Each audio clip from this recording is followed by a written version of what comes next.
Hello friends, नमस्कार। स्वागत है आप सभी का हमारे यूट्यूब चैनल पर। मैं हूं एस के वर्मा और आज की वीडियो में हम बात करने वाले हैं राजस्थान के विभिन्न एग्ज़ाम्स के लिए राजस्थान की पॉलिटी, राजस्थान के राज्य व्यवस्था के बारे में। और आज हमारा जो टॉपिक रहने वाला है राज्यपाल, यानी आज की वीडियो में हम राज्यपाल के बारे में अध्ययन करेंगे। तो राज्यपाल के बारे में हम जो राजस्थान से रिलेटेड जितनी बातें हैं उन्हें जानने की कोशिश करेंगे। और ये पहली पार्ट की वीडियो है। ये लगातार राज्यपाल की कई वीडियो कई पार्ट में आपको मिलेगी। तो चलिए स्टार्ट करते हैं। देखिए, आपके अभी आगामी कई एग्ज़ाम होने वाले हैं, जैसे सीईटी का एग्ज़ाम है, आरओ ईओ का एग्ज़ाम है। इसके अलावा राजस्थान में अभी आरएस की भर्ती आने वाली है। इसके अलावा राजस्थान की अदर जो भी वैकेंसीज हैं, तो सभी में आपको ये टॉपिक काम आएगा। हम राजस्थान के राज्यपाल के बारे में पढ़ेंगे। देखिए, सबसे पहला पहला जो प्रश्न बनता है या पहली बात बनती है कि जो राज्यपाल का पद है, राज्यपाल जो पद है, राज्यपाल पद, इसकी व्यवस्था किस देश से की गई है, या ये शब्द किस देश से लिया गया है। राज्यपाल पद की व्यवस्था किस देश से की गई है, या ये राज्यपाल शब्द किस देश से लिया गया है। तो इसका जो आंसर आएगा कनाडा से, यानी हमने कनाडा के संविधान से राज्यपाल के पद को एक तरीके से हमने कॉपी किया है। अब देखिए 1956, आपको पता है 1 नवंबर 1956 काफ़ी फेमस है। तो 1956 से पहले जो राजस्थान में राज्यपाल जो पद है, राज्यपाल पद है 1956 तक मान लो, या 1956 से पहले तक राजस्थान में राज्यपाल पद को किस नाम से जाना जाता था, किस नाम से जाना जाता था। तो यह जाना जाता था राज प्रमुख। राज प्रमुख यानी 1956 से पहले हम राज्यपाल को, राजस्थान के अंदर राज्यपाल को क्या कहते थे, राज प्रमुख। और राज्यपाल पद की अवधारणा कहाँ से ली गई है, किस देश से, कनाडा से ली गई है। अब देखिए, अब राजस्थान राज्य के अंदर जो राज्यपाल पद है या राज्यों में राज्यपाल पद है, वो उस राज्यपाल पद की व्यवस्था किस अनुच्छेद के अंतर्गत की गई है। यानी राजस्थान के अंदर राज्यपाल या राज्यों में राज्यपाल, यह भारतीय संविधान के कौन से अनुच्छेद के अंदर राज्यपाल पद की व्यवस्था है। ये सिर्फ राजस्थान के लिए नहीं है, ये सभी के लिए, मतलब सभी स्टेट के लिए राज्यपाल जो पद है ना, वो संविधान के किस अनुच्छेद में उसका उल्लेख है, आपको ये बताना है। यानी भारतीय संविधान के किस अनुच्छेद के तहत राज्यों में राज्यपाल पद की व्यवस्था है। तो राजस्थान में बोल दो या किसी भी राज्य में बोल दो, राज्यपाल पद की व्यवस्था कौन से अनुच्छेद में है। तो यह है 153, यानी अनुच्छेद 153 यह कहता है कि राज्यों में एक राज्यपाल होगा। ठीक है जी, तो राज्यों में एक राज्यपाल होगा, ये अनुच्छेद कौन सा कहता है, 153 नंबर कहते हैं। चलिए, अब आपने कई बार देखा होगा, दो अलग अलग राज्य हैं, दो या दो से प्लस, दो या दो से अधिक राज्यों के लिए दो या दो से अधिक राज्यों के लिए एक ही राज्यपाल होता है। तो ये जो व्यवस्था क्या संविधान में थी, पहली बात। दो या दो से प्लस राज्यों के लिए एक ही राज्यपाल, मतलब एक ही राज्यपाल है जो या तो दो राज्यों को संभाल रहे, या दो से ज़्यादा राज्यों को हैंडल कर रहे हैं, एक ही राज्यपाल। तो क्या ये व्यवस्था संविधान में थी क्या। देखो, स्टार्टिंग में संविधान में ये व्यवस्था नहीं थी। तो फिर कन्फर्म है कोई ना कोई संविधान संशोधन हुआ होगा जिससे ये बात जोड़ी गई है। तो ये संविधान संशोधन कौन सा था, तो ये था 7वां संविधान संशोधन। अब बात है कि 7वां संविधान संशोधन हुआ कब, ये हुआ था 1956 में। तो 7वां संविधान संशोधन 1956 ये कहता है, या इसके तहत ये बात जोड़ी गई कि दो या दो से अधिक, 1 2 3 4 जो भी है, दो या दो से अधिक, दो या दो से प्लस राज्यों के लिए एक राज्यपाल हो सकता है। यानी एक राज्यपाल को इतना काम दिया जा सकता है कि वो दो या दो से अधिक राज्यों को संभाले। ठीक है जी, देखिए अनुच्छेद 153 हमने पढ़ा, कि राज्य में एक क्या होगा, राज्यपाल होगा। हमारा संविधान अनुच्छेद 153 के अकॉर्डिंग एक राज्यपाल की नियुक्ति या राज्यपाल का पद सर्जित करता है। तो 153 से शुरू हुए, तो चलिए 154 पर पहुँचे। 154 नंबर जो अनुच्छेद है, अनुच्छेद 154 क्या कहता है? तो ये तो इतना तो कन्फर्म है कि हम जब 153 राज्यपाल पढ़ रहे हैं तो 154 भी राज्यपाल का होगा। तो है क्या इस अनुच्छेद में? तो इस अनुच्छेद में क्या है, राज्य की कार्यपालिका, राज्य की कार्यपालिका शक्ति। देखिए वैसे राज्य की कार्यपालिका शक्ति, वैसे तो काम करने की शक्ति वैसे देखा जाए तो डिसीजन मेकर तो मुख्यमंत्री होता है, सीएम होता है किसी राज्य का। लेकिन अनुच्छेद 154 क्या कहता है कि राज्य की कार्यपालिका शक्ति राज्यपाल में निहित, यानी बिना राज्यपाल की मोहर के या इसके नाम के आप कोई कार्य सीएम नहीं कर सकता। हालांकि पावरफुल सीएम है देखा जाए तो, एक होता है ऑफिशियली, एक अनऑफिशियली। वैसे देखा जाए तो राज्यपाल औपचारिक कार्य ही करता है, मेन कार्य सीएम करता है। लेकिन अनुच्छेद 154 क्या कहता है? अनुच्छेद 154 कहता है कि राज्य की कार्यपालिका शक्ति राज्यपाल में निहित होगी, मतलब राज्यपाल के नाम पर कार्य किए जाएंगे राज्य में। ठीक है, 154 नंबर हो गया। तो देखिए आपके पास 153 राज्यपाल का पद सर्जित हुआ, 154 कार्यपालिका शक्ति राज्यपाल में निहित। अब याद करने का तरीका याद रखें, 55, 56 और 57, इनको कैसे याद रखें? क्योंकि ये देखो अनुच्छेद है, ये सब मैं अनुच्छेद बता रहा हूँ कि अनुच्छेद ऐसे याद रहते नहीं हैं, ध्यान रखिएगा। तो मैंने 53 की स्टार्टिंग कर दी भी, राज्यपाल को स्टार्ट करें तो पद तो हो, तो पद सर्जित हो सकता है कौन से अनुच्छेद से? 153। भारत का संविधान कहता है कि 153 के अकॉर्डिंग राज्य में एक राज्यपाल पद होगा। 154 क्या कहेगा? चलो राज्यपाल पद हैं तो उस राज्यपाल में उस राज्य की कार्यपालिका शक्ति क्या होगी? निहित होगी। अब 155, 56 और 57 तीन को एक साथ याद कर रहे हैं, कैसे याद करेंगे? 56 से याद रखो, छप्पनिया अकाल, छप्पनिया अकाल। तो छप्पनिया अकाल से मतलब है काल निकालो, काल मतलब कार्यकाल, कार्यकाल। तो राज्यपाल का जो कार्यकाल है ना, राज्यपाल का कार्यकाल या पदावधि बोल सकते हो आप, राज्यपाल का कार्यकाल या पदावधि वो 156 में दी है, हम डिटेल से पढ़ेंगे। अब सर 157 और 155 को कैसे याद रखें? मैं ये कह रहा हूँ कि 157 योग्य व्यक्ति थे और इनमें से 155 का चयन हुआ, दो व्यक्तियों का चयन नहीं हुआ, 155 का ही चयन हुआ। तो चयन कितना हुआ? 155 का। तो भी 157 में तो है राज्यपाल की योग्यताएं, 157 में तो है राज्यपाल की योग्यताएं और 155 में है चयन या नियुक्ति। तो आपको अनुच्छेद याद करने जरूरी है। आप जो ये बड़े बड़े एग्जाम क्रैक करने की सोच रहे हो, जैसे आरएस का है, जैसे ईओ आरओ का है, तो ये तभी कर पाओगे जब अनुच्छेद बहुत अच्छे से याद हो। तो 153 तो संविधान कहता है कि 153 के अकॉर्डिंग राज्य में एक राज्यपाल का पद होगा। 154 जब राज्यपाल का पद है, कंटिन्यू 154 राज्यपाल का पद है, तो राज्य में राज्यपाल आ गया तो उसकी सारी शक्तियाँ, कार्यपालिका शक्तियाँ, राज्य की सारी कार्यपालिका शक्ति राज्यपाल में निहित। 56 छप्पनिया काल से याद रखो, छप्पनिया काल कार्यकाल, राज्यपाल का कार्यकाल पदावधि 156 में। 157 तो योग्य आदमी थे, यानी योग्यता राज्यपाल की 157 में, और उनमें चयन कितने का हुआ? 155 का। तो चयन नियुक्ति किसमें? 155 में। चलिए अब 155 को थोड़ा ढंग से पढ़ते हैं। 155 हमें ये तो पता लग गया इसमें चयन और नियुक्ति की बात है, चयन और नियुक्ति की बात है।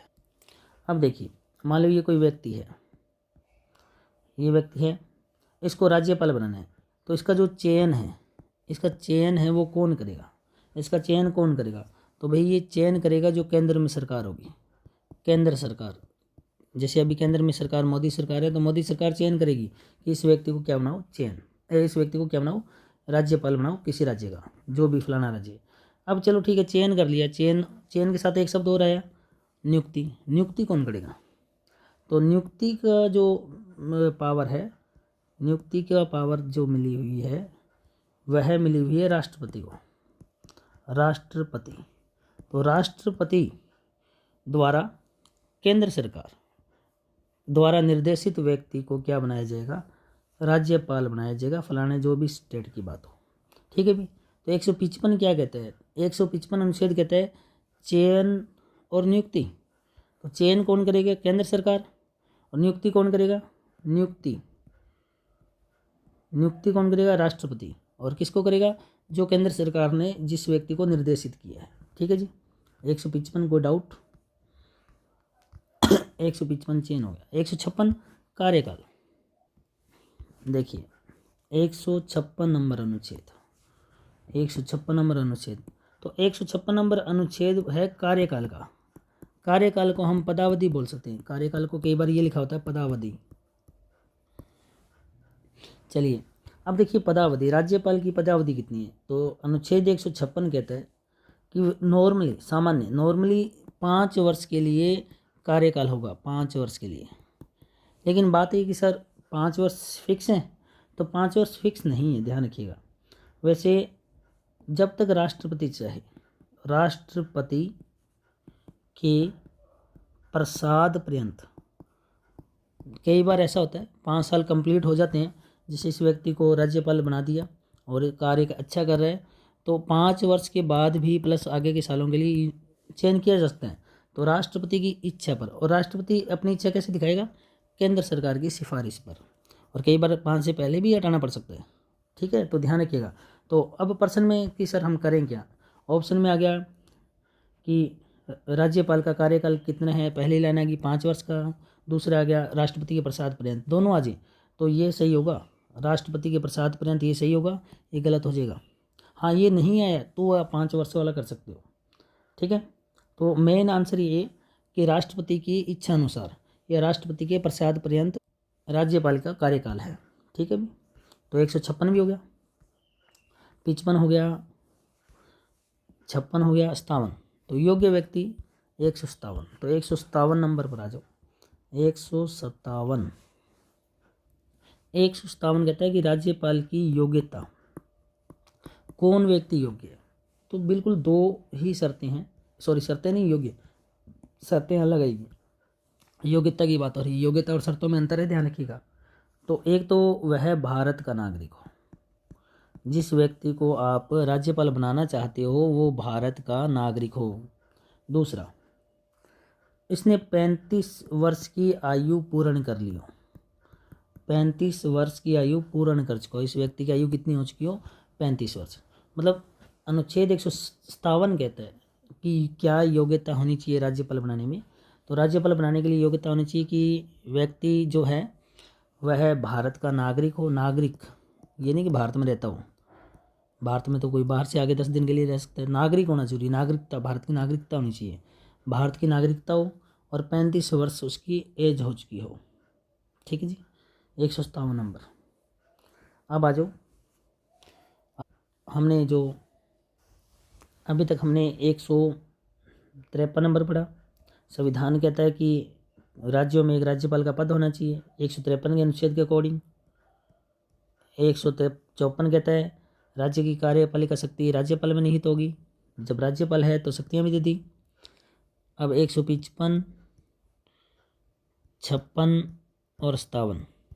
157 योग्यता की, योग्य आदमी इतने थे, इसमें से चयन इतना को हुआ, तो चयन नियुक्तियाँ 155 में, 56 काल, तो कार्यकाल किसमें, 56 में। इतना बढ़ दिया। अब 158 पर आ जाते हैं। ये योग्यता है, योग्यता। तो यहाँ तुरंत बात जो आएगी शर्तें आएगी। योग्यता और शर्तें एक जैसी लगती है, ध्यान रखिएगा, बस याद रखिएगा, अलग अलग पढ़ना है। योग्यता अलग है, शर्तें अलग है। तो एक व्यक्ति को क्या बनाना है, एक व्यक्ति को बनाना है राज्यपाल, तो उस व्यक्ति की क्या क्या शर्तें होनी चाहिए, कि क्या क्या शर्तें लागू होगी उसके लिए। तो देखिए, वह संसद और विधानमंडल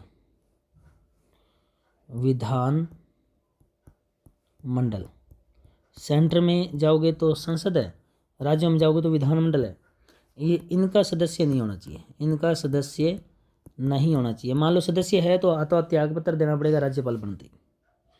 पहली बात तो सदस्य नहीं होना चाहिए। मान लो सदस्य है भी तो जैसे ही राज्यपाल बने ये पद रिक्त करने पड़ेंगे और वैसे रिक्त हो जाते हैं। दूसरा, लाभ का पद। लाभ का पद पर नहीं होना चाहिए। लाभ का पद का मतलब ये सोच सकते हो कोई सरकारी नौकरी में नहीं होना चाहिए, सरकारी नौकरी में नहीं होना चाहिए। सरकारी नौकरी, कोई अध्यक्ष वगैरह, कोई सचिव वगैरह कुछ भी नहीं होना चाहिए। लाभ का पद नहीं होना चाहिए, सरकार के पैसे यूज ना कर रहा हो। तीसरा, ये शर्तें हैं, ध्यान रखिएगा। पहली शर्त क्या है? संसद और विधानमंडल का सदस्य ना हो, लाभ के पद पर ना हो, लाभ के पद पर ना हो, कार्यरत ना हो। तीसरा, ये कोई निवास स्थान है, मान लो ये निवास स्थान है, ये राज्यपाल का घर है, ये सरकार देती है, तो इसका यूज करने का हकदार होगा बिना किराए, बिना रेंट, बिना किराए भी। जब राज्य में राज्यपाल हाउस बना हुआ है तो उसको यूज कौन करेगा? ये व्यक्ति जिसको भी राज्यपाल बनाया जाएगा वह बिना रेंट दिए, बिना पे किए इसको यूज करेगा। इसके अलावा जितने भी भत्ते हैं, जितनी भी उपलब्धियां हैं, जितने भी विशेषाधिकार ये सब राज्यपाल प्राप्त करेगा। और ये सब डिसाइड कौन करता है? वैसे ये संसद डिसाइड करती है कि क्या विशेषाधिकार है, क्या भत्ते हैं, क्या उपलब्धियां हैं, तो संसद द्वारा आधारित जो होगी वो। तो इन सारों को यूज करने का, उपयोग करने का हकदार कौन होगा? राज्यपाल। ये शर्तें हैं, तो राज्यपाल की शर्तें समझ में आ गई। भी दो में कैंसिल लगा संसद और विधानमंडल का सदस्य ना हो, लाभ का पद ना हो। अब तीसरा यूज करने वाला, चौथे में भी यूज है कि राज्यपाल को कोई उपलब्धि है, उपलब्धि दी जा रही है, उपलब्धियां दी जा रही है, भत्ते दिए जा रहे हैं, और ये जो है ना राज्यपाल का जब तक कार्यकाल है उसमें ये कम नहीं किए जा सकते, कम नहीं कर सकते कि आपको पहले इतने रुपए मिल रहे थे अब कम दे दो। तो एक तरीके से चार शर्तें हैं, दोबारा देख लीजिए। योग्यता अलग चीज़ है। योग्यता हमने अनुच्छेद 157 में पढ़ा। योग्यता में था भारत का नागरिक हो, 35 वर्ष एज हो। लेकिन शर्तों में देखिए 158 में शर्तें दी है। शर्तें क्या होनी चाहिए? विधानमंडल और संसद का सदस्य ना हो, लाभ के पद पर ना हो, और जो भी सीएम राज्यपाल हाउस है बिना रेंट का यूज कर सकते हैं। भत्ते, उपलब्धियां, विशेषाधिकार जो संसद ने डिसाइड किया वो मिलेगी।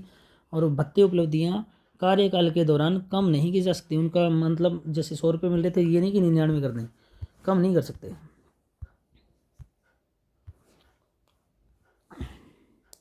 चलिए 153 से लगातार हम पढ़ते जा रहे हैं, 158 तक पढ़ लिए।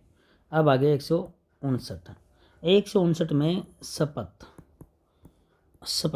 राज्यपाल शपथ लेगा। तो राज्यपाल को शपथ कौन दिलाएगा? तो हमारे राज्य में सबसे बड़ा जो कोर्ट है हाई कोर्ट, देश में होता है वो सुप्रीम कोर्ट होता है। तो हाई कोर्ट में जो सबसे बड़ा जज होता है, तो हाई कोर्ट का मुख्य न्यायाधीश होता है, मुख्य न्यायाधीश। इससे तुरंत छोटा होता है वरिष्ठ न्यायाधीश